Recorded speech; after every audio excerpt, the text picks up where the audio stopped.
넌 내려오라 그 나무 아래로 인생의 마음 그를 지으시니 앞으로 오래 외로웠던 너의 지난 삶에서 나와 넌 내려오라 내게로 오라. 오늘 새벽 하나님 우리에게 주시는 말씀은 누가복음 6장 말씀입니다. 누가복음 6장 20절로 26절까지 말씀을 함께 교독하도록 하겠습니다. 예수께서 눈을 들어 제자들을 보시고 이르시되 너희 가난한 자는 복이 있나니 하나님의 나라가 너희 것임이요 지금 줄인 자는 복이 있나니 너희가 배부름을 얻을 것임이요 지금 우는 자는 복이 있나니 너희가 웃을 것임이요 인자로 말미암아 사람들이 너희를 미워하며 멀리하고 욕하고 너희 이름을 악하다 하며 버릴 때에는 너희에게 복이 있도다. 그날에 기뻐하고 뛰놀라 하늘에서 너희 상이 크니라 그들의 조상들이 선지자들에게 이와 같이 하였느니라. 그러나 화 있을진저 너희 부요한 자여 너희는 너희의 위로를 이미 받았도다. 화 있을진저 너희 지금 배부른 자여 너희는 줄이리로다. 화 있을진저 너희 지금 웃는 자여 너희가 애통하며 울리로다. 모든 사람이 너희를 칭찬하면 화가 있도다. 그들의 조상들이 거짓 선지자들에게 이와 같이 하였느니라. 아멘. 오늘 누가복음 6장 20절로 26절을 본문으로 오늘 말씀의 제목은 진짜 복이 보이십니까? 라는 제목으로 함께 말씀을 나누도록 하겠습니다. 여러분의 인생 여정 속에서 정말 행복했던 순간이 언제 기억이 나십니까? 저는 오늘 말씀을 묵상하면서 내 인생에 가장 행복했던 순간이 언제인가 한번 더듬어 봤습니다. 돌아봤더니 예수님을 만나서 거듭났던 그 시기, 그 성령으로 강권의 은혜를 입었던 그 시기가 내 인생에서 가장 행복했던 시간이 아니었나 이런 생각을 다시 해보게 됐습니다. 공허했던 삶에 예수님의 평강이 채워졌을 때 말로 설명할 수 없는 만족감이 제 마음을 아마 여러분도 경험했겠지만 그 심령을 가득 메웠지요. 하나님의 말씀이 그렇게 달달하고 또 교회, 당이 그렇게 가고 싶고 그렇게 부모님이 떠밀어도 안 가던 교회당을 스스로 찾아갔던 제 모습이 기억이 납니다. 아르바이트 하면서 틈만 나면 성경을 보고 그 재미없는 족보를 막 정리해 나가던 그 시간들이 떠올랐습니다. 말씀이 그렇게 달달할 수 없었습니다. 세상의 쾌락으로는 결코 흉내낼 수 없는 아주 고급스럽다라는 표현이 좀 그런가요? 내면 깊은 곳으로부터 역사하는 이 만족감이 이 심령을 가득 메웠던 그때가 기억이 납니다. 하늘로부터 오는 충만함이 내 마음을 가득 채우니까 나타나던 현상들이 몇 가지가 있는데, 첫 번째는 내 안을 채우고 있었던 더러운 것들이 흘러 넘치게 됐습니다. 주님으로 충만해지니까 나를 채우고 있던 것들이 넘쳐버리는 것이죠. 그래서 악한 것들이 내 의지와 관계없이 하나님의 충만함으로 흘러 넘쳐 가더라는 것입니다. 두 번째는 그렇게 주님으로 채워지니까 죄가 제 안에 들어올 공간이 없는 것입니다. 죄에게 어떤 공간도 내어주지 않게 되는 겁니다. 이건 사실 이런 은혜가 있을 때는 의지를 넘어서는 하나님의 강권하심의 은혜가 있지요. 어떤 죄의 유혹도 제 눈에, 귀에, 손에 들어오지 못했습니다. 세 번째, 그래서 성결한 삶이 지극히 자연스러운 저의 의지가 되는 것을 경험했습니다. 언어부터 시작해서 발걸음, 눈빛 하나까지, 표정까지 변화되는 것을 경험하게 됐습니다. 네 번째는 주님 안에서 만족을 경험하니까 세상을 보는 눈이 달라졌습니다. 이 제일 중요한 부분 같습니다. 마치 산의 진미가 앞에 있는데 배부른 사람은 아무 유혹을 받지 않지 않습니까?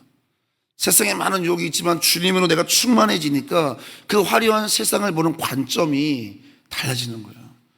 이전에 그렇게 매력적인 것들이 매력이 아닌 것입니다. 주님에 대한에 충만하니까. 다섯 번째, 주님에 대한에 충만하니까 자꾸 눈물이 나요. 눈물이.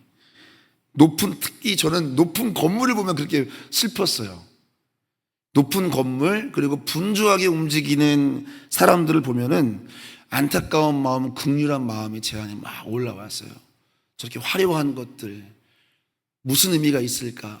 주님이 오시면 아무것도 아닌데 저 사람들은 무엇을 위해 살아갈까? 이런 주님의 마음이 제 안에 가득 채워지니까 자꾸 길 가다 울고, 걷다 울고, 자전거 타다 울고 막 그랬던 기억이 있습니다. 여섯 번째, 그렇게 진정한 복을 알게 되니까 복음 앞에 담대해지더라고요. 정말 담대해지더라고요. 내가 가지고 있는 복음이 정말 모든 사람에게 필요한 유일한 백신이라는 것을 확신하게 되니까 복음 앞에 담대해지고 주님을 위해 살고 싶고 또 주님을 위해 살고 있는 것이 얼마나 큰 감격이었는지 그냥 감사가 습관처럼 고백되는 은혜들을 경험했습니다. 세상이 주는 것과 비교할 수 없는 고귀하고 거룩한 감사가 충만했던 그런 기억이 있습니다. 기억이 있다라고 하는 이 고백이 여러분 약간 좀 뼈가 있지 않습니까? 우리에게 이러한 충만한 심령이 늘 간직되면 보존되면 좋겠지만 자꾸 우리에게 이 은혜를 흐리게 만드는 것들이 오늘 우리의 삶 속에 얼마나 많은지 모릅니다. 만약에 누군가 저에게 목사님, 세상의 부유함과 심령의 가난함 중에 하나를 고르라고 한다면 저는 조금도 망설임 없이 심령의 가난함을 고르겠습니다. 왜냐하면 세상의 부유함은 금세 증발해 버리지만 심령의 가난함은 주님 오시는 그날까지 우리의 심령을 충만하게 채워주는 하나님의 복된 셈임을 믿으시기를 축원합니다. 심령의 가난함. 심령에 가난할 때 세상을 바르게 볼 수 있고 심령에 가난할 때 담대할 수 있고 진짜 복을 볼 수 있기 때문입니다. 오늘 본문은 평지 설교로 알려진 본문인데요, 오늘 본문에서 예수님께서도 제자들에게 이런 말씀을 하시지 않습니까? 오늘 본문 20절 말씀 같이 읽겠습니다. 예수께서 눈을 들어 제자들을 보시고 이르시되 너희 가난한 자는 복이 있나니 하나님의 나라가 너희 것이니요. 너희 가난한 자는 복이 있나니 하나님의 나라가 너희 것입니다. 할렐루야. 사람들은 부유할 때 복받았다고 생각하고 사람들은 웃으며 살 때 인생이 잘 풀린다고 말하지만 예수님은 그런 개념을 뒤집어 엎으십니다. 가난한 자가 복이 있고 줄인 자가 복이 있고 우는 자가 복이 있고 미움받는 자가 복이 있다. 반면에 부유한 자, 지금 배부른 자, 지금 웃는 자, 지금 칭찬받는 자는 화가 있다, 이렇게 이해할 수 없는 말을 하십니다. 사랑하는 성도 여러분, 때로 가난함이, 때로는 슬픔이, 때로는 핍박이나 저주나 고통이 우리에게 영적으로는 유익할 수 있습니다. 자신을 낮추고 하나님을 의지할 가능성이 높기 때문입니다. 반면에 부유하고 배부르고 웃고 칭송받는 사람들은 스스로 교만해져서 하나님을 망각하기가 쉽습니다. 자랑이 부유가 화가 되는 것입니다.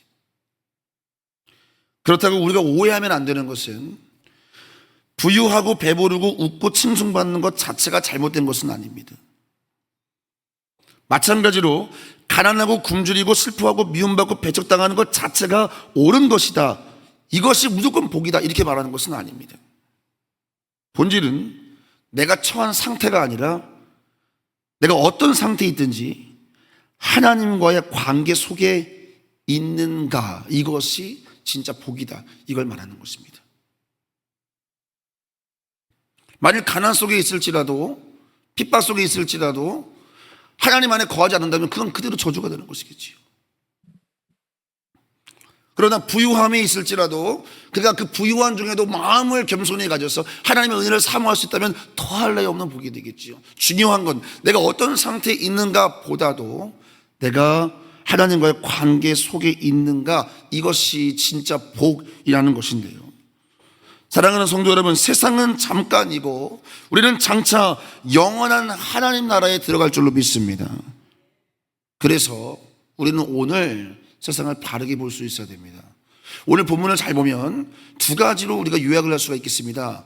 핵심 메시지를 말입니다. 첫 번째는 따라해 보겠습니다. 복은 상태가 아니라 하나님과의 관계입니다. 복은 상태가 아니라 하나님과의 관계입니다. 두 번째는 따라해 봅니다. 진짜 복은 지금이 아니라 장차 올 하나님의 나라에 있습니다. 진짜 복은 지금이 아니라 장차 올 하나님의 나라에 있습니다. 여러분의 시선이 바뀌어야 된다는 것입니다. 진짜 복은 내가 있는 상태가 아닙니다. 내가 부유하든 가난하든 거기에서 복이라는 것을 가늠할 수 있는 것이 아닙니다. 내가 하나님 안에 있는가. 할렐루야. 저는 그래서 오늘 이 새벽에 단잠을 깨워 하나님의 말씀 안에 있는 여러분들이 진짜 복된 인생임을 확신합니다. 이 진짜 복이에요, 여러분. 이걸 볼 수 있어야 합니다. 그리고 진짜 복은 지금이 아니기 때문에, 지금 부유와 지금 가난이 우리의 척도가 아니라 우리는 장차 올 영원한 하나님 나라와 그 상급에 우리의 복이 있음을 바라보시기를 축원합니다. 그래서 오늘 우리는 이 시간에도 단잠을 깨워서 하나님의 나라 위에 기도하러 모인 거 아닙니까? 정말 복받은 사람입니다. 여러분 자신의 가슴에 손 얹고 이렇게 외쳐주세요. 나는 복받은 사람입니다. 복받은 사람입니다. 믿음의 아멘 합시다. 자, 오늘 본문이 여러분 누구에게 주어진 것입니까? 20절에 보니까 20절 앞부분만 읽어볼까요? 예수께서 눈을 들어 제자들을 모시고 있겠습니다. 무리들에게 하신 말씀이 아닙니다. 제자들에게 하신 말씀입니다. 예수님은 이 말씀을 다시 말씀드립니다. 무리가 아니라, 그저 배부르기 위해서 따르는 무리가 아니라 예수님의 제자들에게 하신 말씀입니다. 다시 말하면 제자는 세상의 가치가 아니라 하나님의 시선으로 복을 해석할 수 있어야 한다는 것입니다. 우리가 예수님의 제자로 살기 위해서는 여러분 이 땅의 성공과 실패로 우리의 가치를 평가하면 절대 안 됩니다. 하나님 나라의 영광을 바라보며 오늘 하나님 안에 거하는 것이 복이라는 것을 명확히 할 때 우리가 예수님의 제자로 살아갈 수 있는 줄로 믿습니다. 안 그러면 신앙과 삶이 이분화되어서 우리는 연기자가 되는 것입니다. 교회 안에서는 신앙을 말하지만 세상으로 나아가면 세상의 원리로 살게 되는 것입니다. 그러나 오늘 예수님은 제자들에게 너희에게 복이 무엇이냐 묻는 것입니다. 네가 추구하는 복이 무엇이냐, 너에게 진짜 복이 뭐라고 생각하느냐, 그것은 나와 함께 있는 것이다. 너에게 임할 하나님의 나라의 영광이다. 여러분 이것을 분명히 하고 한 주간을 출발하시기를 예수님의 이름으로 축원합니다. 그러면 여러분의 시선이 달라지고 여러분의 선택이 달라지고 여러분의 방법이 달라지고 여러분의 걸음이 달라질 것입니다. 그러므로 사랑하는 성도 여러분, 우리가 가난하든 부유하든 주님을 향한 갈급함을 잃어버리지 마시기를 예수님의 이름으로 축원합니다. 만약에 여러분의 부유함이, 여러분이 하나님 주신 그 복이, 그 넉넉함이, 그건 여러분 저주가 아닙니다. 넉넉함도 복입니다. 그런데 그 세상적 복이 여러분의 주님을 향한 진짜 복, 심령의 가난함을 방해한다면 저는 금식하시기를 추천합니다. 여러분의 육신을 하나님께 온전히 고정할 수 있도록 내 육신의 기능을 쫙 빼서 온전히 하나님의 은혜만 바라볼 수 있도록 여러분 금식을 해서라도 내 영혼이 하나님 앞에 갈급함을 잃어버리지 마시기를 예수님의 이름으로 축원합니다. 만일 여러분의 부유함이 하나님을 향한 심령을 메마르게 한다면 구제와 나눔을 통해서라도 여러분의 심령의 가난함이 메마르지 않도록 마음을 지켜내셔야 합니다. 깨트려내셔야 합니다. 그렇게 여러분 스스로 여러분의 심령을 지켜내셔야만 합니다. 왜냐하면 우리의 심령의 가난함을 잃어버리면 우리 모든 것을 잃어버리게 됩니다. 하나님을 놓치면 모든 것을 잃은 것입니다. 그러기에 지금 가난하고 혹 여러분의 삶이 줄이고 혹 지금 울고 있고 혹 지금 핍박을 받고 있다면, 그렇게 주님을 더욱 의지할 수밖에 없다면 여러분 그 삶의 자리가 또한 복된 자리임을 믿으시기를 축원합니다. 저는 한국교회의 축복이 무엇인가? 한국교회의 심령의 가난함에 복이 있다고 믿습니다. 한국교회는 울지 않고는 견딜 수 없는 아픔의 시간들을 지나왔습니다. 한국교회 성도들은 새벽마다 울지 아니하고는 견딜 수 없는 삶의 고난 속에서 행군을 했습니다. 그래서 여러분, 그것이 복이 된 것입니다. 하나님을 의지할 수밖에 없으니까, 하나님을 향해 두 팔을 들 수밖에 없으니까 하나님의 심령의 채우심과 실제 우리의 두 손에 하늘의 복이 임했던 은혜가 이 한국교회에 있었던 것입니다. 저는 이 사실을 안 지 얼마 안 됐습니다. 몇 년 안 됐는데 우리나라에 최초에 지어진 장충체육관을 필리핀이 지어줬다. 몇 년 전에 저는 알았습니다. 여러분, 우리나라가 체육관 하나를 지을 수 없어서 필리핀의 도움을 받았던 그런 나라입니다. 그런 이 나라가 지금 열강 속에서 그 어떤 나라에도 뒤처지지 않는 이 나라가 여기 오기까지, 여러분, 한국교회의 그 심령의 가난함, 그 하나님의 은혜를 향한 그 목마름의 은혜가 오늘 대한민국을 여기까지 오게 한 줄로 믿습니다. 저는 교회의 복도 심령의 가난함이 있다고 생각합니다. 우리 교회가 심령의 가난한 교회 되기를 예수님의 이름으로 축원합니다. 성도들이 하나님의 은혜 목마른 교회, 하나님의 은혜 갈망이 뜨거운 교회, 저는 그래서 확신합니다. 여러분 삶의 혹여라도 문제가 있어 여러분에게 기도 제목이 있다면 여러분이 쓰임받을 기회인 것입니다. 우리 공동체의 심령을 가난하게 만드는 것은 여러분의 삶의 기도 제목인 줄로 믿습니다. 하나님 그렇게 쓰시는 겁니다. 질병에 있는 사람을 통해서 우리 교회의 심령을 가난하게 하시고, 환난당한 장을 통해서 우리 공동체 심령을 가난하게 하셔서 우리가 기도하지 않을 수 없게 만드시는 것, 이것이 우리 교회 복인 줄로 믿습니다. 오늘도 우리가 중보기도를 할 것입니다. 여러분, 중보기도 할 수 있게 하신 은혜도 우리가 복으로 볼 수 있어야 하는 것입니다. 만일 우리가 기도할 제목이 없이 우리가 다 부유하다면 우리는 하나님을 놓치게 될 것입니다. 그러나 기도하지 않을 수 없는 우리 김문구 성도의 가정에 그 기도 제목이 우리로 하여금 기도하게 만들고, 오늘 송우사 장로님의 그 연약함이 우리를 기도하게 만드는 것은 하나님의 은혜인 줄로 믿습니다. 심령이 가난한 교회는 복이 있나니 천국이 저희 것입니다. 우리 교회의 이 심령의 가난함의 은혜가 날마다 역사하기를 예수님의 이름으로 축원합니다. 중보기도, 이 복이라는 거예요. 또 하나 사명이에요. 사명. 여러분, 공동체에 사명이 있는 공동체는요, 심령의 가난함에 메마르지 않습니다. 왜요? 오늘도 하나님의 떡이 필요하기 때문에, 오늘도 하나님의 은혜가 필요하기 때문에. 그러나 사명이 없는 교회는 기도할 것이 없습니다. 그러면 심령의 메마름. 저는 바라기는 우리 좋은육교회가 하나님의 나라를 위한 사명에 붙들려서 기도하지 아니하고는 감당할 수 없는 사명 공동체가 되기를 예수님의 이름으로 축원합니다. 중보기도 공동체가 되기를 예수님의 이름으로 축원합니다. 그럴 때 우리가 진짜 사는 겁니다. 우리가 진짜 사는 겁니다. 사는 게 아니라 하나님 앞에 사는 것이 진짜 사는 겁니다. 하나님 앞에 살아있는 것, 하나님을 바라보는 것, 하나님 앞에 두 팔을 뻗는 것, 하나님을 부르짖는 것, 여러분에게 이 회복의 은혜가 이 새벽에 있기를 예수님의 이름으로 축원을 드립니다. 오늘 말씀을 정리하겠습니다. 여러분, 하나님 앞에 부유하잖아요. 그러면 세상 앞에 가난한 것이 두렵지 않습니다. 그래서 그 두려움이 없을 때 우리는 세상을 바르게 걸어갈 수 있게 됩니다. 우리를 두렵게 만드는 것으로부터 자유할 수 있어요. 두려움이 아니거든요. 마치 제가 오늘 서론에 말씀드렸던 것처럼 배가 부르면 산의 진미가 아무것도 유혹이 안 되는 것처럼, 하나님으로 부유하면 세상 앞에 가난함은 두렵지 않고 우리를 유혹하는 모든 것들 앞에서 우리는 담대히 우리의 길을 걸어갈 수 있습니다.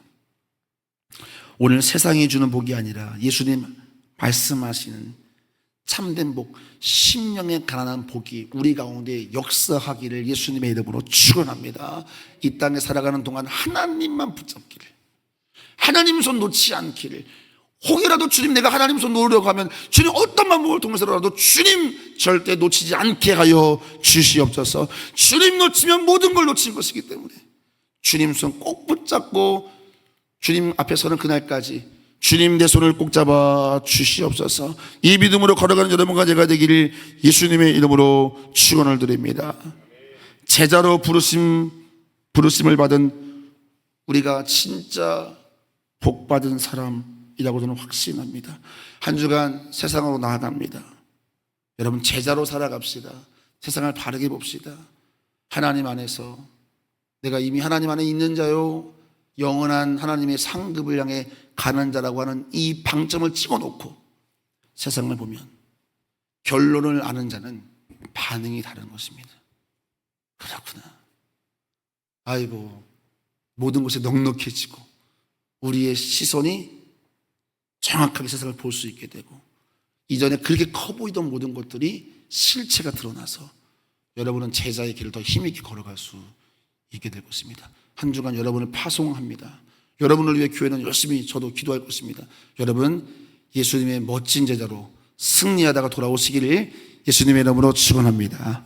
우리 함께 이 시간 기도할 때 한 가지 제목을 놓고 기도했으면 좋겠습니다. 하나님 내 심령의 메마름을 회복시켜 주시옵소서. 하나님 내 심령이 주님을 향하여 가난해지기를 원하고 목마르기를 원하고 하나님 기도하지 않고 살고 있습니다. 예배하지 않고 살고 있습니다. 은혜가 없이도 살고 있는 것이 두렵습니다. 여러분 은혜가 없이는 걸어갈 수 없어요. 여러분 연료가 없는데 차가 갈 수 있다면 그게 말이 됩니까? 근데 어찌 우리는 하나님의 은혜가 없이 주의를 감당하고 있고 걸어갈 수 있단 말입니까? 하나님 이것이 위기가 아니고 무엇이겠습니까? 주님 심령의 가난함을 주셔서 온전한 제자의 길을 걸어가게 하여 주시옵소서. 우리 교회의 심령의 가난한 교회가 되게 하여 주시옵소서. 한국교회가 다시 한번 하나님의 이름을 부르짖게 하여 주시옵소서. 우리 개인과 가정과 교회와 나라 위에서 주여 일창하시고 기도하겠습니다. 주여 하나님 우리에게 심령의 가난함의 은혜를 허락하여 주시옵소서. 어떤 순간에도 메마르지 않게 하시고 배부르지 않게 하시고 기름지지 않게 하시고 오직 하나님의 은혜 앞에 엎드려 기도할 수 있는 심령의 가난함을 허락하여 주시옵소서. 심령이 가난한 교회가 되게 하여 주시옵소서. 그래서 하늘의 은혜가 날마다 머무는 교회 되게 하여 주시옵소서. 하나님 없이는 걸어가지 않는 교회, 하나님 없이는 걸을 수 없는 교회 되게 하여 주시옵소서. 하나님 사명 공동체가 되게 하여 주시옵소서. 중보기도 공동체가 되게 하여 주옵소서. 오늘도 우리 주변에 연약한 지체들의 사명은 우리의 영을 깨우는 사명자들입니다.